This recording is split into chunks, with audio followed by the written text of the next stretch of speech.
नमस्कार माझ्या बंधू आणि भगिनींनो, आज मी तुमच्या समोर उभा आहे हे म्हणजे पैशासाठी.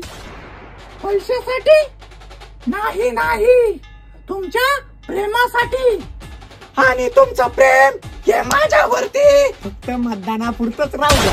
मतदानापुरतच राहू द्या, कारण याच्यानंतर मला संधी द्या तुमच्यावर प्रेम करण्याची. कोणत्या हॉटेलमध्ये? हे चुप रे तू. हा हॉटेलवर हटणार नाही माग कधी. तुम्हाला सांगा इच्छितो, राजचा कार्यक्रम मला जास्तच झाला वाटतं.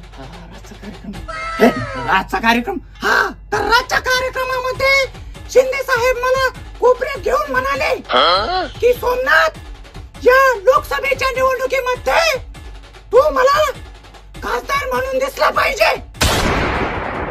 आणि विकासाच्या नावावर केंद्रातून मंजूर झालेला पैसा आपल्या हातात आल्या आल्या ते तुम्हाला कधी दिसणार अजिबात दिसणार नाही. म्हणजे आपण तोच पैसा आपल्या कामामध्ये लावणार आहोत. भारत माता की जय.